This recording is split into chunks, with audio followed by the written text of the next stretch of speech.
Hay casas que recuerdan. No todos los lugares olvidados están vacíos. Algunos simplemente aprenden a esperar.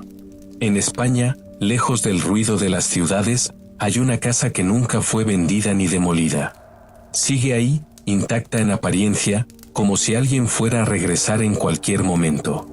Pero nadie vuelve. Nadie lo hace desde hace más de 30 años. El pueblo aprendió a convivir con su presencia sin nombrarla. Los niños crecen sabiendo que no deben acercarse. Los adultos bajan la voz al pasar cerca. Y cuando cae la noche, las ventanas que dan hacia esa casa se cierran, incluso en verano, incluso cuando el calor es insoportable. No es superstición. No es tradición. Es precaución. Porque quienes intentaron pasar la noche dentro hablaron de la misma sensación: ser observado sin ver a nadie, escuchar movimientos sin sonido, notar que el tiempo allí no avanza como debería. Algunos salieron antes del amanecer. Otros, simplemente nunca supieron explicar por qué no pudieron quedarse. Esta no es una leyenda inventada. La casa existe. Los registros existen. Y las personas que vivieron para contarlo pidieron una sola cosa: que sus nombres no sean pronunciados. Y para comprender por qué nadie logró aguantar una noche completa en ese lugar, tenemos que regresar a la única vez en que alguien creyó que nada malo podía pasar. A la noche en la que una familia descubrió que algunas casas no necesitan hacer ruido para destruirte. Cuando la quietud deja de ser paz. La casa existe en las montañas del norte de Castilla. No diré exactamente dónde, porque los vecinos que aún viven cerca pidieron discreción. Pero está ahí, en una colina que los lugareños evitan mencionar en las conversaciones normales. Solo hablan de ella cuando la oscuridad ya ha llegado. Y solo en susurros. El camino hacia ella es largo. Más largo de lo que debería. Aunque midas la distancia en kilómetros, algo en el viaje hace que el tiempo se dilate. Los árboles que rodean la propiedad tienen una edad que no puedes calcular con precisión. Algunos dicen que han estado ahí 100 años. Otros juran que cuando vinieron sus abuelos, ya parecían antiguos. Tanto que su vejez se vuelve completamente inmóvil. La estructura en sí es de piedra gris. 2 plantas. Ventanas que en las primeras décadas del siglo XX seguramente dejaban entrar luz suficiente para habitar. Ahora, los cristales están cubiertos de una pátina que no es exactamente suciedad. Es como si la luz tuviera miedo de atravesarlos. La puerta es de madera de roble, probablemente del mismo periodo en que se construyó la vivienda. Tiene un color entre café y gris que sugiere décadas sin que nadie la haya abierto completamente. Hay un pomo de hierro oxidado. Alguien lo abrió por última vez hace 31 años. Alrededor de la casa no hay jardín. ¿Hay maleza? Sí. Crecimiento salvaje de plantas que nadie podría nombrar con precisión. Es como si la naturaleza misma hubiera decidido no abandonar completamente el lugar, pero tampoco ocuparlo. Existe en un estado intermedio. De espera. El viento allá arriba es diferente al viento que conoces en otras partes. Es más constante. Más pensativo. Como si sopla desde un lugar que no figura en los mapas. Cuando atraviesa la maleza, produce un sonido que no es exactamente un susurro. Es más profundo. Más antiguo. Como si la tierra misma respirara desde abajo. Los pocos árboles que quedan en pie cerca de la estructura están desviados. No por accidente. Sus troncos se curvan como si hubieran estado huyendo de algo durante años. Lentamente. Sin poder escapar completamente. Si logras acercarte lo suficiente, y aquí debo advertirte que ningún vecino actual lo ha hecho en más de una década, notarías que las tejas del tejado tienen marcas. No de edad.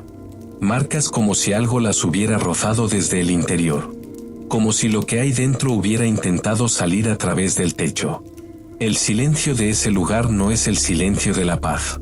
No es la tranquilidad que siente un bosque en invierno o una montaña despoblada. Es un silencio que tiene peso. Que tiene presencia. Es el silencio de algo que está esperando. De algo que sabe que eventualmente alguien volverá. Y cuando la oscuridad llega a esa colina, Cuando el sol desaparece completamente detrás de los picos montañosos al oeste, el silencio deja de ser simplemente la ausencia de sonido. Empieza a tener voz. El momento en que todo cambió de color. La familia que vivía en la casa, la familia Herranz, aunque algunos documentos usan variaciones del apellido, parecía normal. Según los registros, Juan Herranz era maestro. Su esposa, Catalina, enseñaba costura a las mujeres del pueblo más cercano. Tenían 3 hijos, Marta, de 17 años, Lucas, de 14, y el pequeño Gabriel, de apenas 6. Se mudaron a la casa el mes de marzo de 1991. Fue una sorpresa en el pueblo que alguien quisiera vivir ahí. La propiedad llevaba 15 años cerrada.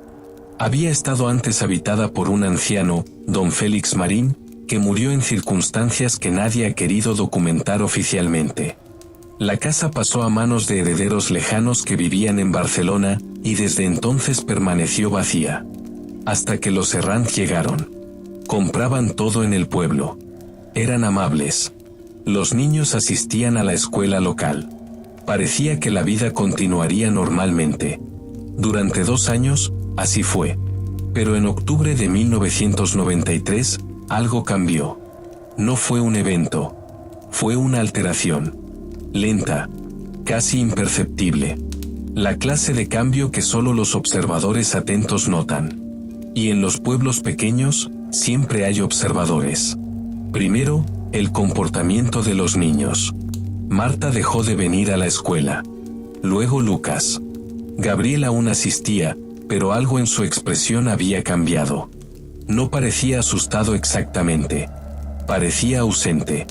Como si parte de su conciencia estuviera en otro lugar. Su maestra, la señora Rocío, recuerda específicamente una conversación.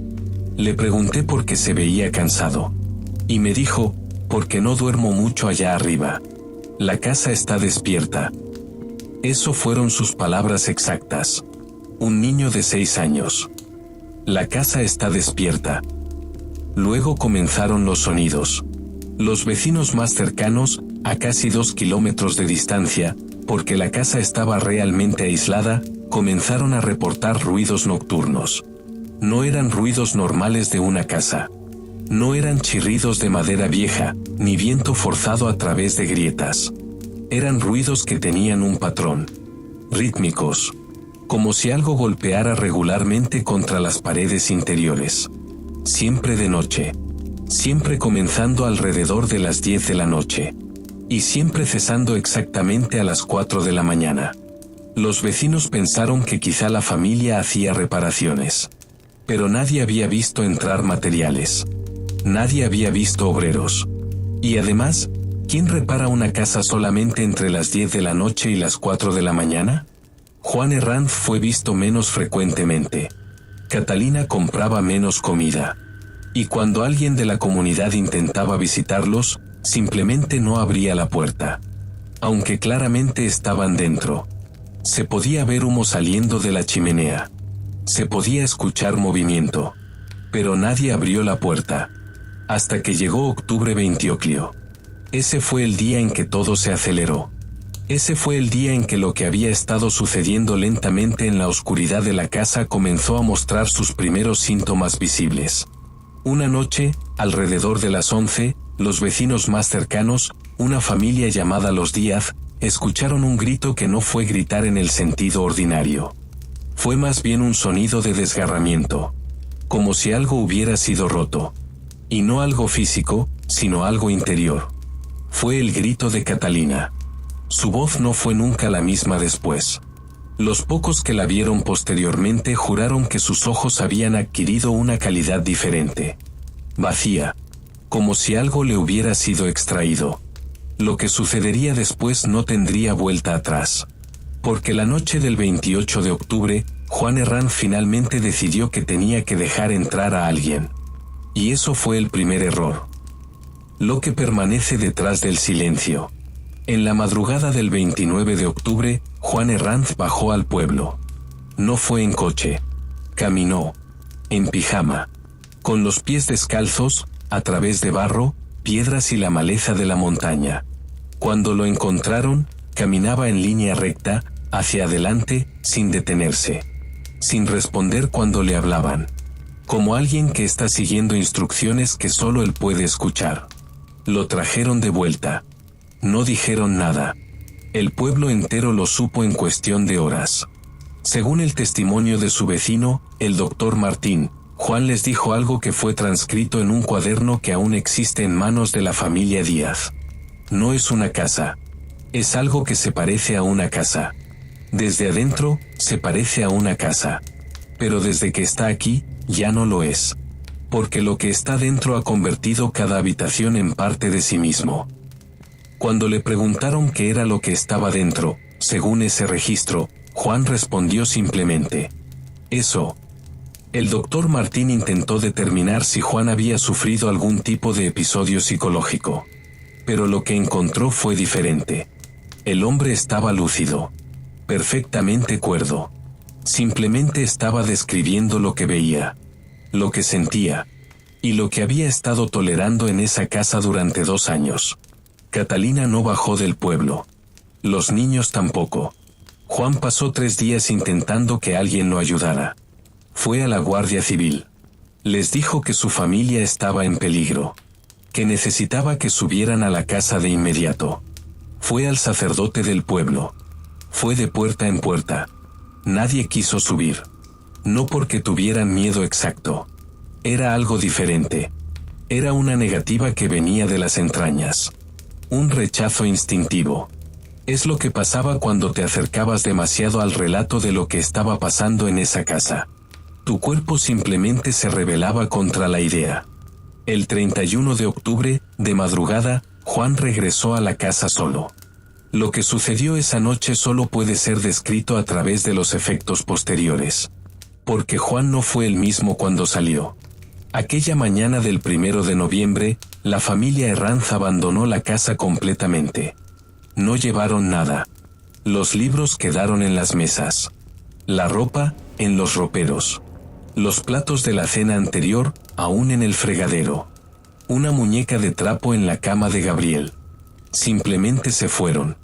Caminaron bajando la montaña con solo la ropa que llevaban puesta. Fueron encontrados en la carretera principal, a 15 kilómetros de distancia, caminando en fila hacia ningún lugar específico. Los ojos de todos tenían la misma calidad, ausentes. Vaciados. Como si algo fundamental hubiera sido retirado. Juan Herranz murió 14 años después. Los documentos médicos no especificaron de qué. Su hijo Lucas desapareció en 2004. Nunca fue hallado. Catalina vive aún, en una residencia de ancianos en Valladolid, y desde hace 30 años no ha pronunciado más de 5 palabras. Marta y Gabriel viven en el extranjero. Canadá, según algunos. Australia, según otros. Lo que es seguro es que jamás regresaron a España. Pero antes de que se fueran, antes de que la familia desapareciera de esa región, sucedió algo que perseguiría a los investigadores posteriores. Un periódico local publicó un artículo menor sobre el abandono de la casa. Como nota curiosa, familia se muda precipitadamente desde residencia de montaña. El artículo incluía una fotografía de la casa. Tomada durante el día, obviamente. Con luz solar. En esa fotografía, en la ventana superior derecha, hay una silueta. Aquella silueta estaba de pie, mirando hacia la cámara. Pero la familia Herranz ya había abandonado la casa hacía 3 días cuando esa fotografía fue tomada. Y nadie había entrado en la casa desde que se fueron. Lo que miró hacia la cámara seguía dentro. Permanecía. Esperaba. Cuando el tiempo pierde su forma. Después del incidente Herranz, la casa entró en una fase diferente de existencia. No fue ocupada por humanos. Pero fue ocupada. En los años que siguieron, fue visitada. Por personas que querían saber qué había sucedido. Por curiosos del pueblo. Por investigadores paranormales. Incluso por un sacerdote de una diócesis cercana que fue enviado a evaluar la situación. Todos ellos reportaron experiencias similares. Aquel sacerdote, el padre Guillem, documentó sus observaciones en una carta a su obispo que fue posteriormente desclasificada. Escribió: la sensación al entrar es de sobrecarga sensorial inmediata. No visual, sino táctil. Como si el aire mismo tuviera una densidad anómala. Se vuelve difícil respirar no por falta de oxígeno, sino porque el aire tiene una textura que los pulmones rechazan. El olor es lo primero que notas. No es olor a descomposición. Es olor a algo que se está transformando. A cambio en progreso. Las habitaciones parecen más grandes desde adentro que desde afuera. Las distancias entre las paredes no son geométricamente consistentes. Un pasillo que mediste en 5 metros en una habitación puede llevar a otra que ocupe 10 metros cuando debería ocupar 3. El tiempo se comporta de manera extraña. Los relojes se adelantan o atrasan sin razón aparente. Las velas se queman más rápidamente. No con llama más grande, sino como si el fuego mismo acelerara sus procesos. Y luego, está lo otro. El padre Guillem no especificó lo otro en esa carta. Pero escribió algo más adelante. Hay presencia. Constante. No es amenazante en el sentido convencional. No hay violencia. No hay vocalizaciones. Es solo presencia. Una conciencia que sabe que estás ahí. Que nota cada movimiento. Que puede sentir tu frecuencia cardíaca acelerada. Que comprende tu miedo mejor que tú mismo. Y ese conocimiento es lo que resulta insoportable. No es malo. Simplemente es. Y su existencia en el espacio contigo es algo que ningún ser humano puede tolerar por más tiempo que las células de tu cuerpo pueden resistir la falta de oxígeno. Ese sacerdote nunca volvió a la casa. De hecho, jamás regresó a su parroquia. Fue transferido a un monasterio donde pasó los últimos 23 años de su vida en silencio prácticamente total. Falleció en 2018.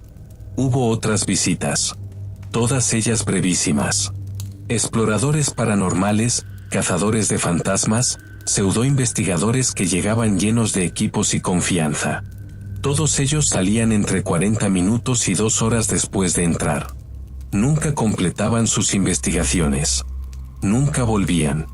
En 1997, un grupo de 3 investigadores procedentes de una universidad privada en Madrid intentó pasar la noche completa. Habían traído cámaras, termómetros, detectores de movimiento, equipamiento que supuestamente podía medir actividad paranormal. Ninguno de esos equipos funcionó dentro de la casa. Las cámaras registraban imágenes borrosas. Los termómetros oscilaban aleatoriamente. Los detectores se disparaban constantemente, aunque no había movimiento. Pero fue algo más específico lo que los obligó a salir. Alrededor de las 11 de la noche, comenzaron a escuchar sus propias voces. No voces presentes. Voces registradas. Como si estuvieran escuchando conversaciones que habían tenido hace años. Recuerdos audibles. Momentos privados. Confesiones que jamás habían compartido con otro ser humano. Uno de los investigadores, cuyo nombre fue redactado en los reportes posteriores, escuchó la voz de su hermana fallecida, llamándolo por un apodo que solo ella usaba. Salieron 3 minutos después de eso. Entre 1997 y 2000, hubo aproximadamente 12 incursiones documentadas en la casa. Ninguna duró más de 90 minutos. Ninguna fue completada. Y casi todas compartían un elemento común, la experiencia de oír cosas que no debería ser posible escuchar. Voces del pasado. Conversaciones perdidas. Momentos que deberían permanecer privados, de repente expuestos en ese espacio. En 2001, las autoridades locales decidieron clausurar formalmente la casa. Fue una decisión legal, documentada, pero motivada por presiones silenciosas del pueblo. La casa fue condenada. Se colocaron tablones en las ventanas. La puerta fue soldada. Se colocó una valla metálica alrededor de la propiedad. Señales de propiedad privada y prohibida la entrada fueron instaladas. Pero nadie en el pueblo creía que eso detuviera lo que estaba adentro. Porque aunque la casa estuviera clausurada, aunque ningún humano pudiera entrar, los reportes no cesaron. Los vecinos continuaron escuchando sonidos nocturnos. La estructura seguía emitiendo ruidos cada noche entre las 10 de la noche y las 4 de la mañana. Y ahora, había algo más. Las luces. Alrededor de 2003, los vecinos comenzaron a reportar luces pálidas en las ventanas. No luz de fuego. No luz eléctrica. Una luminiscencia que no tenía origen aparente. A veces en una ventana.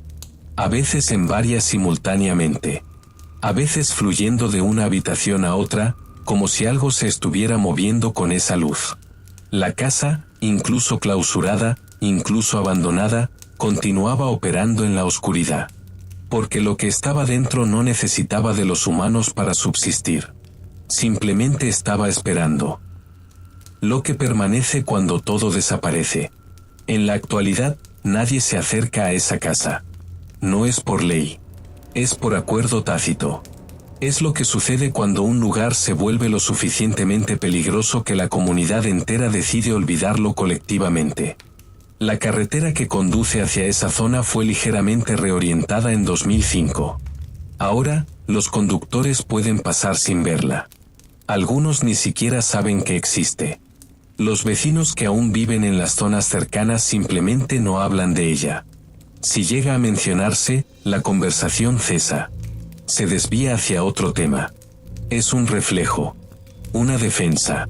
Como cuando tu cuerpo rechaza automáticamente lo tóxico. Pero los investigadores independientes, los curiosos persistentes, aquellos que son ajenos al pueblo y no han heredado el silencio colectivo, continuaron llegando. En 2009, una estudiante de psicología decidió hacer su tesis sobre el fenómeno de la presencia ambiental. Visitó la casa para recopilar datos. Se quedó afuera aproximadamente 72 horas. No entró. Solo acampó cerca, observando, registrando. En esas 72 horas, algo sucedió a su equipo de grabación. Los archivos de audio de esas noches tienen un elemento perturbador. Entre los sonidos ambientales, la voz de ella misma relatando observaciones y el viento nocturno, hay silencios donde hay sonidos que no debería haber. Respiraciones que no son la suya. Pasos que la rodean. Y en un segmento particular, aproximadamente 30 segundos donde se puede escuchar claramente a múltiples personas caminando alrededor de su tienda de campaña. Ella fue la única en el campamento. Esa estudiante abandonó su tesis. Cambió de carrera. Cambió de universidad. Y de acuerdo a su Instagram, que aún está activo, ahora vive en una ciudad costera de Andalucía, lejos de toda montaña. En 2015, un equipo de youtubers paranormales estadounidenses llegó con la intención de hacer un documental de miedo. Entraron a la casa. Transmitieron en vivo. El stream duró 43 minutos. Durante esos 43 minutos, sus seguidores vieron cosas que no deberían ser posibles. No apariciones explícitas. Fue más sutil que eso. Fue cambios en la geometría. Puertas que aparecían en paredes donde no habían estado antes. Un espejo que reflejaba habitaciones que no existían. Y en un momento particular, capturado en vídeo, todos ellos de repente se quedaron mirando hacia un rincón oscuro de una habitación, con expresiones de horror completo, y luego simplemente abandonaron el equipo y corrieron hacia la puerta. Ese vídeo fue descargado de la plataforma rápidamente. Pero circuló. Existe aún, en varias web de archivos. Si lo ves, lo que es más inquietante que lo que sucede en pantalla es lo que sucede después. Cuando corren hacia la puerta está cerrada. Pero cuando la atraviesan, en un corte de un frame, puedes ver que está abierta de par en par. Como si algo la hubiera abierto para dejarlo salir. O para permitir que algo más saliera con ellos. Después de ese incidente, las autoridades locales ejercieron mayor presión para que nadie visitara el lugar. Pero eso, en un mundo de Internet, solo hizo que más gente quisiera ir. Entre 2015 y 2019, hay registros de al menos 30 intentos documentados de visitas. Ninguno de ellos completó una investigación normal. Todos ellos terminaron con los visitantes abandonando el lugar prematuramente. Pero algo cambió alrededor de 2019. Las visitas cesaron. No gradualmente. Completamente. De repente, nadie más quiso ir. No es que las autoridades lo hicieran imposible. Es que quienes intentaban planear una visita simplemente sentían una reluctancia abrumadora cuando llegaba el momento. Como si algo de dentro de la casa estuviera enviando un mensaje. Claro. Inconfundible. No vengas. Desde entonces, el silencio ha sido casi completo. Solo rumores. Solo historias contadas en pueblos cercanos. Solo la persistencia de leyendas que nunca mueren completamente. Pero los sonidos nocturnos continuaron. Los vecinos cercanos aún los escuchan. Y ahora, hay testigos de una nueva actividad. Hace apenas 2 años, una mujer que vive a casi 3 kilómetros de la casa reportó haber visto a una niña caminando cerca de la propiedad. En medio de la noche. Descalza. Mirando hacia la casa. Cuando se acercó, la niña desapareció. Pero antes de desaparecer, según la mujer, la niña le susurró algo. 6 palabras. Ella todavía está buscando a Gabriel. Gabriel es el hijo menor de los Herranz. El que desapareció en 2004. El que supuestamente fue a Australia o Canadá. El que nunca fue encontrado. Ahora bien, es aquí donde debo ser completamente directo contigo. No sé qué es esa casa. No sé si es un portal hacia algo que nuestros marcos de referencia no pueden explicar. No sé si es una manifestación colectiva de trauma histórico. No sé si es simplemente un lugar donde sucedieron cosas horribles y esos ecos persisten energéticamente. Lo que sé es esto, es real. Existe. Y continúa existiendo. Sé que los testimonios que he compilado vienen de gente que no tiene razón para mentir. La mayoría de ellos desearían que esto hubiera sido un sueño. Desearían poder olvidar. Y sé que, incluso clausurada, incluso abandonada, incluso olvidada por la mayoría de España, esa casa continúa haciendo exactamente lo que ha estado haciendo durante 31 años. Espera. Observa. Recuerda. El historiador local que documentó parte de esto, un hombre que pidió permanecer anónimo, me escribió algo en su último correo electrónico sobre el tema. He estudiado esta casa durante una década. He reunido testimonios. He archivado documentos. Y lo que he aprendido es que no deberían existir lugares así. No porque sean sobrenaturales, sino porque desafían nuestra capacidad de comprensión. Desafían el contrato implícito que tenemos con la realidad. Y eso es lo verdaderamente aterrador. No es que haya un fantasma. Es que la realidad misma se comporta de manera diferente en ese lugar. Como si el lugar existiera en reglas diferentes. Así que aquí, en la oscuridad, en el momento en que escuchas esto, debo hacer una pregunta.